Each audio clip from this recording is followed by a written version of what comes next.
Good evening students. तो आज का हम वीडियो स्टार्ट करते हैं application of redox reaction in everyday life. मतलब कि रेडॉक्स रिएक्शन का हमारे एवरीडे लाइफ में क्या यूजेज है, क्या एप्लीकेशन है, इसके बारे में पढ़ेंगे हम लोग। फर्स्ट है corrosion.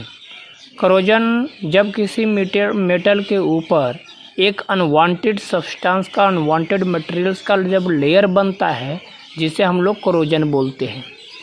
When metals are attacked by substance around it, such as moisture, acids, etc., it is said to be corrode and this process is called corrosion। जैसे अब आयरन के ऊपर करोजन देखते हो कि रेड ब्राउन का materials का एक लेयर आयरन के ऊपर बनता है, इसे भी हम लोग करोजन बोलते हैं। लेकिन स्पेशली आयरन के केस में इस करोजन को हम लोग रस्टिंग बोलते हैं। कुछ एग्जांपल्स देखेंगे करोजन का। Due to corrosion the new iron article get coated with a reddish brown powder when left for some time। जब हम इसको ओपन एटमॉस्फेयर में छोड़ देते हैं आयरन को, तो उसके ऊपर रेड ब्राउन का एक लेयर मटेरियल्स का बनता है, जिसको हम लोग करोजन बोलते हैं। और ये जब तक उस आयरन को या किसी भी मेटल्स को जब तक एयर और वाटर से रिएक्शन नहीं होगा, तब तक करोजन का प्रोसेस नहीं होगा। करोजन होने के लिए एयर का होना और मॉइस्चर का होना बेहद ज़रूरी है। सेकेंड एग्जांपल है कि देखते हैं कि सिल्वर बहुत दिन के बाद उसके ऊपर एक ब्लैक कोटिंग होता है, उसे भी हम सिल्वर करोजन बोलते हैं, जिसमें सिल्वर सल्फाइड का फॉर्मेशन होता है। कॉपर के ऊपर ग्रीन कोटिंग होता है, जो भी करोजन का एक पार्ट है। और हमने बताया जैसा कि आयरन का जो करोजन है वो रस्टिंग कहलाता है। इसके बाद हम लोग पढ़ेंगे कि रस्टिंग ऑफ आयरन जो है कि उसे हम कैसे प्रिवेंट करेंगे, किस मेथड के द्वारा आयरन के करोजन को हम लोग प्रिवेंट करेंगे। तो उसमें कई एक मेथड है, जैसे पेंटिंग करना, ऑयलिंग करना, ग्रीजिंग करना, और केमिकल प्रोसेस है गैल्वेनाइजिंग, एनोडाइजिंग, और एक है मेकिंग अलॉयज। अलॉयज होता है कि जब टू और मोर मेटल्स को मिक्स करके एक नया टाइप के मटेरियल्स का फॉर्मेशन करते हैं, जिसको हम लोग अलॉयज बोलते हैं। अलॉयज मेनली होता है कि मिक्सचर ऑफ मेटल्स। और एनोडाइजिंग और गैल्वेनाइजिंग जो है वो दो केमिकल प्रोसेस होते हैं, जिसमें कि गैल्वेनाइजिंग के केस में किसी भी जिंक का लेयर अगर हम आयरन के ऊपर कोटिंग करते हैं तो उसको बोलते हैं गैल्वेनाइजिंग। और एनोडाइजिंग होते हैं कि किसी और अदर मेटल्स का जब हम लोग लेयर आयरन के ऊपर कोटेड करते हैं तब उसको बोलते हैं एनोडाइजिंग।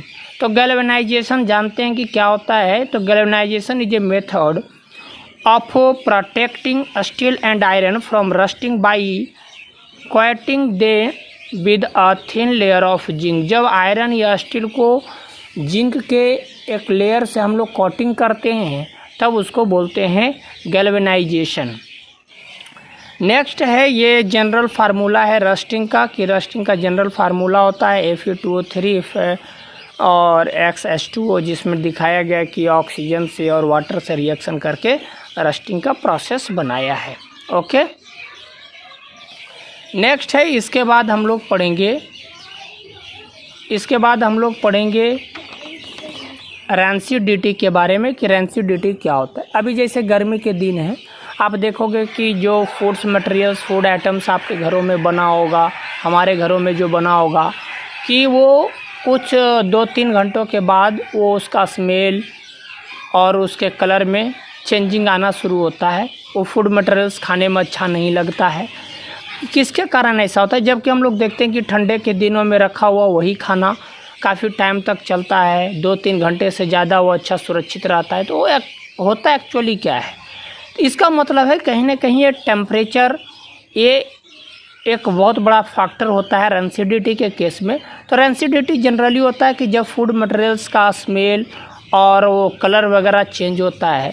और इसका कारण ये होता है कि जो फूड मटेरियल्स फैट्स और आयल से बने होते हैं, वो फैट्स और आयल्स एटमॉस्फेयर के ऑक्सीजन से टेम्परेचर के प्रेजेंस में, हाई टेम्परेचर के प्रेजेंस में रिएक्शन करता है, जिसके कारण उसका ऑर्डर और स्मेल और कलर वगैरह चेंज हो जाता है, जो खाने में अच्छा नहीं लगता। इसी को हम लोग जनरली रेंसिडिटी बोलते हैं और टेम्परेचर इसका बहुत बड़ा फैक्टर होता है।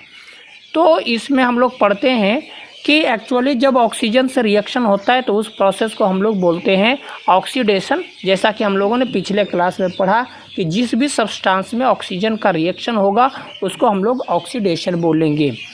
तो इसमें रेंसिडिटी में क्या होता है कि oxidation of fats results in the replacement of an oxygen ion from a hydrogen ion in the fatty acid molecule. Fatty acid जो पार्ट है वो कार्बोजाइलिक एसिड का पार्ट है। Higher number of carbon of carboxylic acid is known as fatty acid.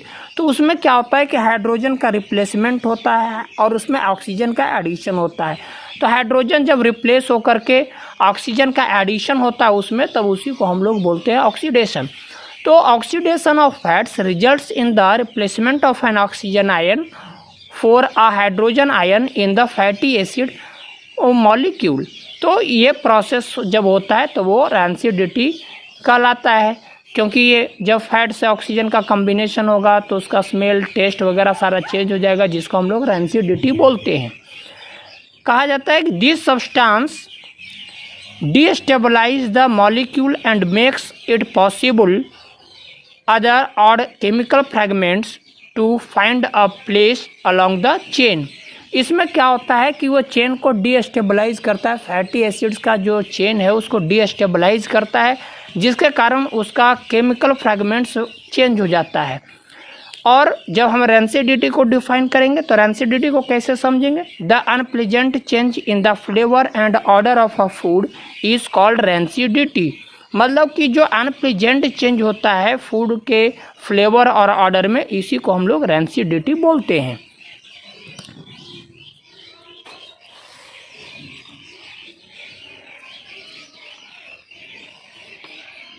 Next है कि actually होता कैसे है। अब जब बात कर रहे हैं एडिशन का, तो एडिशन जब हम कार्बन एंड कंपाउंड हम लोग पढ़ेंगे तो उसमें दो तरह के हाइड्रोकार्बन्स का जिक्र होता है, सैचुरेटेड हाइड्रोकार्बन का और अनसैचुरेटेड हाइड्रोकार्बन का। तो ये जो एडिशन ऑफ ऑक्सीजन होता है या एडिशन ऑफ हाइड्रोजन होता है वो जनरली अनसैचुरेटेड हाइड्रोकार्बन में होता है। इसका मतलब ये हुआ कि जो फैट्स और आयल्स वगैरह है वो अनसैचुरेटेड हाइड्रोकार्बन का पार्ट्स है जिसमें ऑक्सीजन का एडिशन होता है। तो ये कैसे होता है उसको समझेंगे।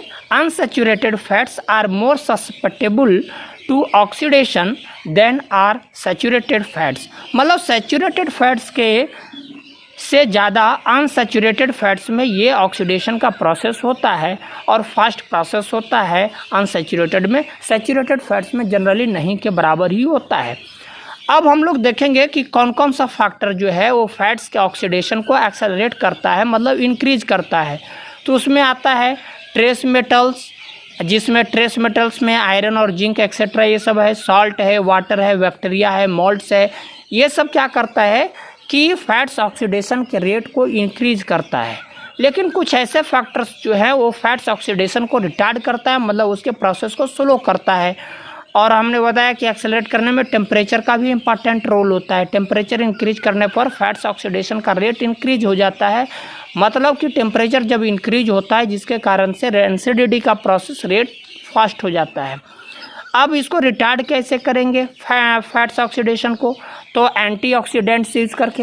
एंटीऑक्सीडेंट्स क्या होता है? जो ऑक्सीडेशन के प्रोसेस को स्लो डाउन करे उसको एंटीऑक्सीडेंट्स बोलेंगे।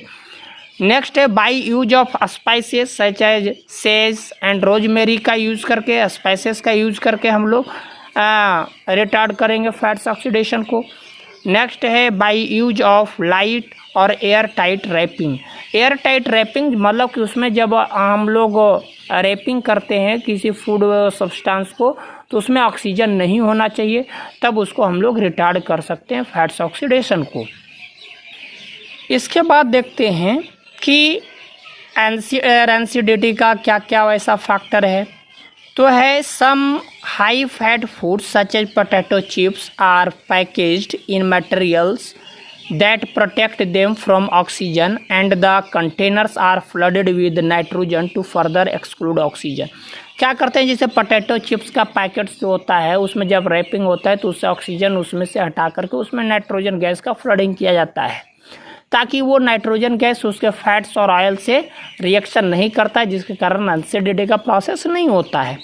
और दूसरा फैक्ट ये है नाइट्रोजन गैस फिलअप करने का कि वो nitrogen also serves as a cushion to minimize breakage of the chips during transport. अब क्या होता है कि कुशन का मतलब गद्देदार, मतलब कि उसमें पैकेट्स में और नाइट्रोजन गैस भरे होने के कारण गद्देदार फूल जाता है पैकेट, जिसके कारण जब वो ट्रांसपोर्टिंग होता है तो उसमें पोटैटो चिप्स का ब्रेकिंग जो होता है, ब्रेकेज जो होता है बहुत कम होता है।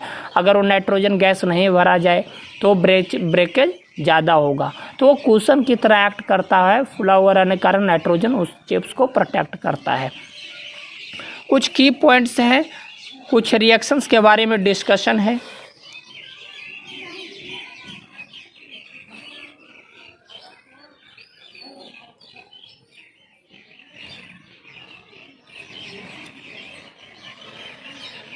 उसमें है की पॉइंट्स में एक्सोथर्मिक रिएक्शन। एक्सोथर्मिक रिएक्शन करते हैं किसे बोलते हैं? जिस रिएक्शन में हीट एनर्जी का रिक्वायरमेंट हो, जिस रिएक्शन में हीट एनर्जी एब्जॉर्ब्ड हो, उस रिएक्शन को हम लोग एंडोथर्मिक बोलेंगे। और जिसमें हीट जो है वो इवॉल्व होता है, हीट एनर्जी रिलीज होता है, उस रिएक्शन को एक्सोथर्मिक बोलते हैं।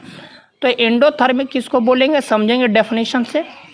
Reaction in which heat is released along with the formation of products are called exothermic reaction. मतलब जिस रिएक्शन में हीट एनर्जी रिलीज होता है उसको हम लोग एक्सोथर्मिक बोलेंगे। आप इस रिएक्शन को देखो, जब मीथेन का रिएक्शन ऑक्सीजन के साथ होता है तो कार्बन डाइऑक्साइड वाटर का फॉर्मेशन करता है और हीट एनर्जी इवॉल्व होता है, रिलीज होता है, तो इसको हम लोग एक्सोथर्मिक बोलेंगे। नेक्स्ट है एंडोथर्मिक रिएक्शन। जिस रिएक्शन में एनर्जी अब्जॉर्ब्ड होता है, एनर्जी रिक्वायर्ड होता है, उस रिएक्शन को एंडोथर्मिक बोलेंगे। Reaction in which heat is absorbed along with the formation of products are called endothermic reaction. जितना भी डिकम्पोजिशन रिएक्शन है, सारा का सारा डिकम्पोजिशन रिएक्शन एक तरह से एंडोथर्मिक होता है। इसमें आप देखेंगे लीड नाइट्रेट है, इसको हीट जब दिया गया तो लीड नाइट्रेट का ब्रेकडाउन हुआ और एक सिंगल रिएक्टेंट था, उसमें product more than one product बना, तो डिकम्पोजिशन है। तो generally all decomposition reactions are endothermic. Next है रिवर्सेबल रिएक्शन। रिवर्सेबल रिएक्शन क्या होता है? वैसा रिएक्शन जो दोनों डायरेक्शन में, बोथ डायरेक्शन में प्रोसीड करता है। फॉरवर्ड डायरेक्शन में भी मतलब रिएक्टेंट टू प्रोडक्ट बनता है और बैकवर्ड डायरेक्शन में प्रोडक्ट टू रिएक्टेंट बनता है। तो वैसे रिएक्शन को हम लोग रिवर्सेबल रिएक्शन बोलते हैं। The reactions which takes place both in forward direction as well as backward direction is called reversible reaction. मतलब जिस रिएक्शन में जो रिएक्शन फॉरवर्ड डायरेक्शन के साथ साथ बैकवर्ड डायरेक्शन में भी मूव करता है उसको हम लोग रिवर्सेबल रिएक्शन बोलते हैं। ओके, नेक्स्ट कॉन्सेप्ट पढ़ेंगे, इसका वो करते हैं डबल हाफ एरो से इंडिकेट करते हैं। दोनों एरो का साइन अपोजिट डायरेक्शन में होता है, मतलब एक एरो इंडिकेट करता है रिएक्टेंट टू प्रोडक्ट और दूसरा एरो इंडिकेट करता है प्रोडक्ट टू रिएक्टेंट, तो उसको रिवर्सेबल रिएक्शन बोलते हैं। They are represented by double side arrow. आप देख रहे हो between the reactants and products. आप ये दो रिएक्शन एग्जांपल्स में है जो रिवर्सेबल रिएक्शन को डिनोट करता है। नेक्स्ट है इरिवर्सेबल रिएक्शन। इरिवर्सेबल रिएक्शन जिसमें रिएक्शन जो है एक फॉरवर्ड डायरेक्शन में ही केवल मूव करता है, बैकवर्ड डायरेक्शन में मूव नहीं करता है, only one direction, mono directional ये होता है। A reaction which can not takes place in reverse direction is called irreversible reaction. It is represented by putting arrow sign between reactant and product. ये reactant और product के बीच में arrow sign से दिखाया जाता है केवल, उसको हम लोग बोलेंगे इरिवर्सेबल रिएक्शंस। अब नेक्स्ट टाइप का जो रिएक्शन होगा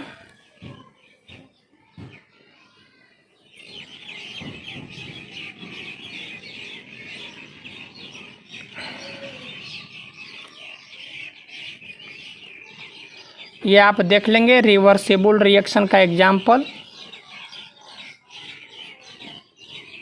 it is represented by putting arrow sign between reactant and products, आप देख रहे हो। इसके बाद है कंबशन रिएक्शंस। कंबशन रिएक्शंस बोलते हैं reactants with oxygen that always generate heat and light. मतलब ऐसा रिएक्शन जो ऑक्सीजन के साथ हो और ऑक्सीजन के साथ रिएक्शन होने पर हीट एंड लाइट प्रोड्यूस करता है, वैसे रिएक्शन को हम लोग बोलेंगे कंबशन रिएक्शन। इसका मतलब कि कंबशन रिएक्शन एक तरह का ऑक्सीडेशन रिएक्शंस है, क्योंकि जिस सब्सटेंस के साथ ऑक्सीजन का रिएक्शन होगा वो सब्सटेंस ऑक्सीडाइज होगा, क्योंकि ऑक्सीजन के प्रेजेंस में ऑक्सीजन उसमें ऐड होगा, और ऑक्सीजन ऐड होगा तो ऑक्सीडेशन रिएक्शंस।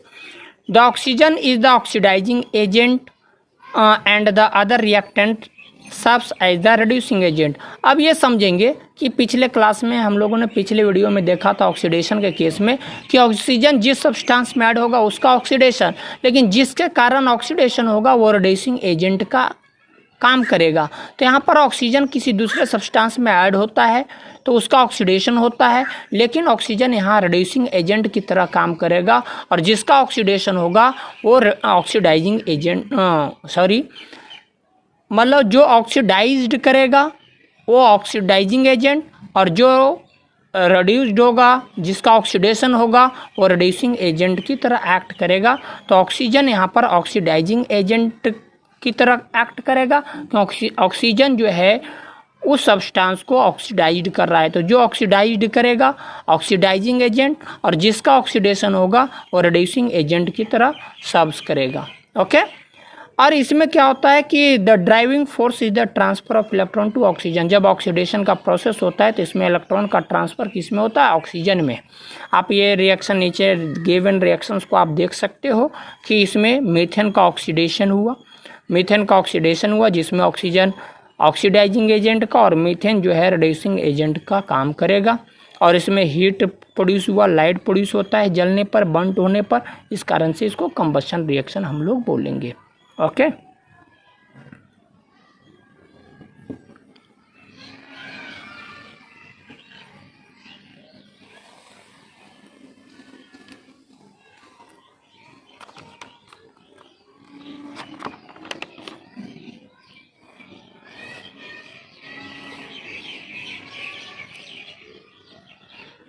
नेक्स्ट टाइप का एक रिएक्शन है हाइड्रेशन एंड डिहाइड्रेशन। आप देख सकते हो हाइड्रेशन का मतलब क्या समझते हो? हाइड्रेशन का मतलब होता है एडिशन ऑफ वाटर, मतलब ऐसा रिएक्शन जिसमें वाटर के साथ कॉम्बिनेशन हो उसको हम लोग हाइड्रेशन बोलेंगे। और डिहाइड्रेशन जनरली समझते हो कि जब जैसे मौसम ख़राब होता है, वोमिटिंग, डिसेंट्री वगैरह होता है, तो हम लोग कहते हैं वाटर, जब हमारे बॉडी से बहुत सारा वाटर रिलीज होता है तो उसको बोलते हैं कि ये डिहाइड्रेशन इसके बॉडी में होता है, फिर सलाइन होता है। तो डिहाइड्रेशन का मतलब क्या समझते हैं? डिहाइड्रेशन का मतलब जनरल भी लैंग्वेज में हम लोग समझेंगे तो यही समझेंगे कि रिमूवल ऑफ वाटर। तो जब वो डिहाइड्रेशन का मतलब ये होता है लूजिंग और रिमूवल ऑफ वाटर, और हाइड्रेशन का मतलब एडिशन और कॉम्बिनेशन ऑफ वाटर। तो आप ये एग्जांपल्स को देखोगे, कॉपर सल्फेट पेंटाहाइड्रेटेड है जिसका कलर ब्लू होता है, इसको हीट करते हैं, वाटर वेपराइज हो जाता है, कॉपर सल्फेट बचता है, तो वाटर रिमूव हो गया कॉपर सल्फेट पेंटाहाइड्रेटेड से, तो इसको हम लोग बोलेंगे डिहाइड्रेशन। ऐसे ही इथेनॉल को जब हीट किया जाता है तो इथेनॉल से हीट करने पर इसमें वाटर रिमूव हुआ, आप देख सकते हो, तो इसमें इससे भी हम लोग बोलेंगे डिहाइड्रेशन का प्रोसेस बोलेंगे।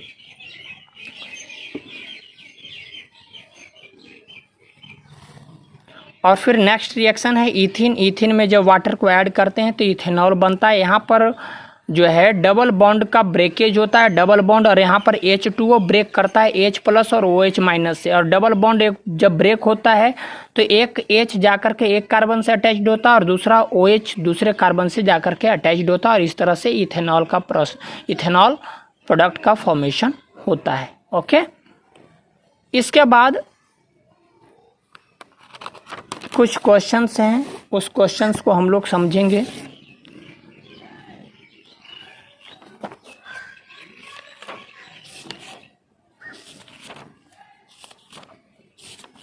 एक्सरसाइज के तौर पर उस क्वेश्चंस को हम लोग बनाएंगे घर में बैठ करके। जो ये लेसन हुआ है उस लेसन के आधार पर ये क्वेश्चंस है जिसको हम लोग बनाएंगे।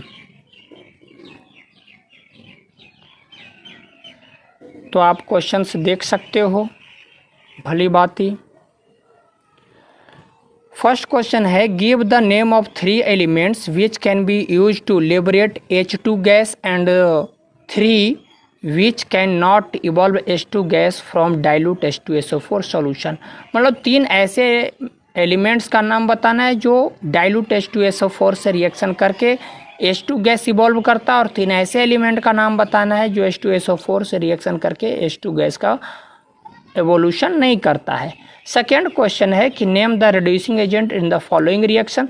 इस रिएक्शन में रिड्यूसिंग एजेंट का काम कौन करेगा, उसका नाम बताना है कि रिड्यूसिंग एजेंट कौन है। नेक्स्ट है आयनिक इक्वेशन को डिफाइन करना है और उसका एक एग्जाम्पल देना है कि आयनिक इक्वेशन एक्चुअली होता क्या है। और फोर्थ क्वेश्चन है इन द रिएक्शन, इसमें लेड सल्फाइड है, वाटर से रिएक्शन किया, लेड सल्फेट और वाटर का फॉर्मेशन किया, तो इसमें आपको ऑक्सीडाइजिंग एजेंट और रिड्यूसिंग एजेंट का नाम बताना है। हमने पहले भी बताया ऑक्सीडाइजिंग एजेंट वो होगा जिसका ऑक्सीडेशन होगा, रिडक्शन होगा, और रिड्यूसिंग एजेंट वो होगा जिसका ऑक्सीडेशन हुआ है। नेक्स्ट क्वेश्चन है what is meant by decomposition reaction. Decomposition reaction को डिफाइन करना, उसका एक एग्जांपल लिखना है डिकम्पोजिशन का। आपको डिकम्पोजिशन में 3 तरह के डिकम्पोजिशन का जिक्र हमने किया था, कोई भी एक लिखना है। What will be the products when chlorine gas reacts with potassium iodide. आपको रिएक्शन लिखना है कि पोटेशियम आयोडाइड के साथ जब क्लोरीन का रिएक्शन होता है तो प्रोडक्ट क्या बनता है। What type of reaction is represented by the digestion of food in our body. हमारे बॉडी में जो फूड का डाइजेशन होता है वो किस टाइप का रिएक्शन है, उसके बारे में लिखना है। नेक्स्ट है जिसमें हम लोग देखते हैं कि ग्लूकोज है, ग्लूकोज का ब्रेक डाउन होता है, तो ब्रेक डाउन होना किस टाइप का रिएक्शन है, ये सब प्रोसेस टाइप्स ऑफ रिएक्शन में हम लोग पढ़े। नेक्स्ट है what will happen to ferrous sulphate when heated strongly. जब फेरस सल्फेट को स्ट्रांगली हीट किया जाता है तो क्या होता है। Why does the color of copper sulfate solution change when an iron nail is dipped into? जब कॉपर सल्फेट के सॉल्यूशन में आयरन नेल को डिप्ड किया जाता है तो क्या होता है, कलर में किस तरह का चेंजिंग आता है, लिखना है। Why do we apply paint on iron article? Iron article के ऊपर पेंट क्यों लगाते हैं, पेंटिंग क्यों करते हैं, कारण बताना है। Why do gold and platinum not corrode in moist air? Moist air के प्रेजेंस में गोल्ड और प्लेटिनम में कॉरोजन क्यों नहीं होता है, ये बताना है आपको।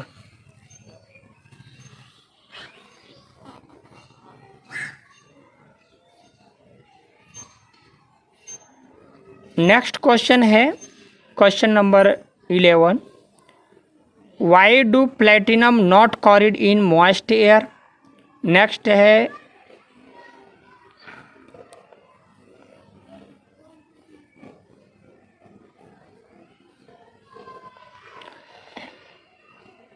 12 number question, name the chemical equation, name the oxidising and reducing agent. Chemical equation ये है in the following chemical equation name the oxidising and reducing agent.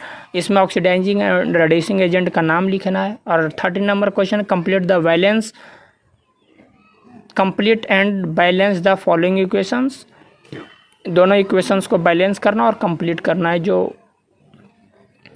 Next है name the component oxidized, component reduced, oxidizing agent and reducing agent. मतलब इसमें बताना है कौन सा substance oxidised हुआ, कौन कंपोनेंट रिड्यूस्ड हुआ, उसका में ऑक्सीडाइजिंग एजेंट कौन है, रिड्यूसिंग एजेंट कौन है, और इक्वेशन को बैलेंस करना है। और नेक्स्ट क्वेश्चन है give an example of a single displacement reaction का एग्जांपल देना है, डबल डिस्प्लेसमेंट रिएक्शन का एग्जांपल है। और ये 16 नंबर क्वेश्चन सिंबॉलिकल फॉर्म में लिखा गया है, तो इसको आपको बताना है कि किस टाइप का रिएक्शन है। जैसे इसमें फर्स्ट, सेकेंड, थर्ड, फोर्थ, ये 4 टाइप का रिएक्शंस है और ये 4 टाइप का रिएक्शंस आपको बताया गया है, तो उसमें बताना है कि किस टाइप का रिएक्शन ये है।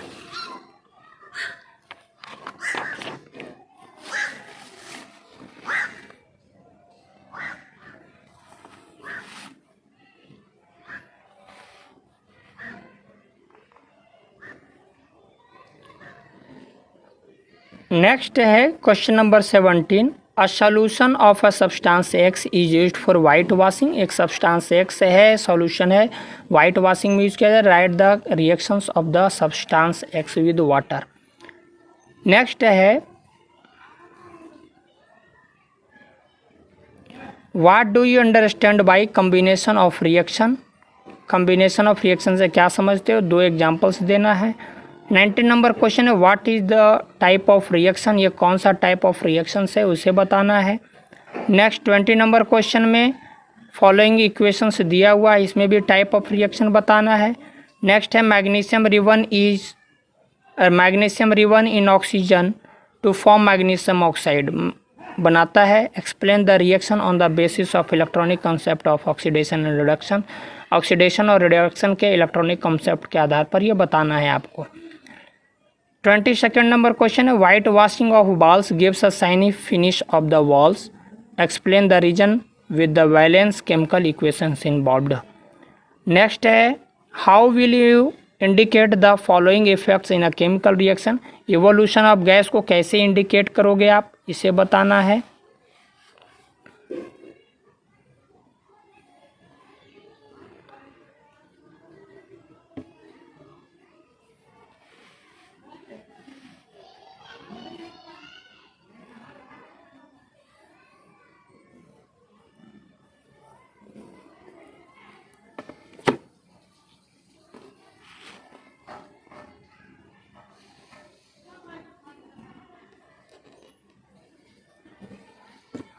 जैसे इवोल्यूशन ऑफ गैस हुआ तो इवोल्यूशन ऑफ गैस को कैसे आप डिनोट करोगे। फॉर्मेशन ऑफ प्रेसिपिटेट को कैसे इंडिकेट करते हैं।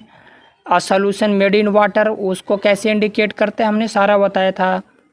Exothermic reaction, endothermic reaction. अब इस 24 नंबर क्वेश्चन बहुत अच्छा क्वेश्चन है, इसको बैलेंस करना है। सोडियम प्लस H प्लस ये बनाया सोडियम प्लस H2। तो इसमें देखेंगे कि हमने बताया था ऑक्सीडेशन और रिडक्शन इलेक्ट्रॉनिक कंसेप्ट पर। जो इलेक्ट्रॉन्स को लूज करेगा उसका ऑक्सीडेशन होगा और जो इलेक्ट्रॉन गेन करेगा उसका रिडक्शन होगा। Na से Na प्लस बना मतलब इलेक्ट्रॉन लूज किया तो सोडियम का ऑक्सीडेशन हुआ, और H प्लस से H2 बना मतलब इसका चार्ज पॉजिटिव चार्ज लूज हुआ, +1 से 0 हो गया तो इसका रिडक्शन हुआ। तो आप दो तरह से इसको लिखोगे कि ऑक्सीडेशन हाफ रिएक्शन और रिडक्शन हाफ रिएक्शन के तौर पर आप इसको लिखोगे। तो दो तरह से बैलेंस करोगे, नहीं समझ में आएगा मैं इसको फिर बताऊंगा। तो ये दो पार्ट में करके बताना है। नेक्स्ट है 25th number question what type of chemical reaction take place when. और ये कौन सा रिएक्शन, इसमें किस टाइप का रिएक्शन इन्वॉल्व होता है उसको लिखना है। ये 5 क्वेश्चंस इसमें हैं। और 26th नंबर क्वेश्चन है a metal does not corrode when left expose to air, it also occurs in nature the form of its oxide and is used in the thermite reaction. करा एक metal जो है करोड नहीं होता है जब उसको एयर में एक्सपोज कर दिया जाता है, और लेकिन ये नेचर में ऑक्साइड के फॉर्म में मिलता है और इसको थर्माइट रिएक्शन में यूज़ किया जाता है। तो कह रहा है आइडेंटिफाई द मेटल, उस मेटल्स को आप आइडेंटिफाई करें। Describe the method use to enrich chief ore of this metal, give 2 balanced chemical reactions in which the metals act as a reducing agent. तो इसको आपको बताना है।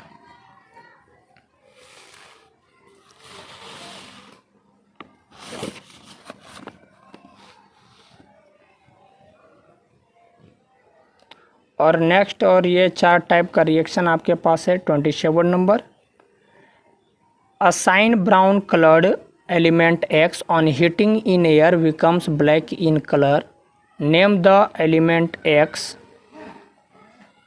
And the black coloured compound formed. हमने बताया कि black coloured कौन बनाता है, वो पीछे एक रिएक्शन में हमने एग्जांपल दिया था इसका। Oil and fat containing items are flushed with nitrogen. ये नाइट्रोजन क्यों फिलअप किया जाता है इसका रीजन बताना है।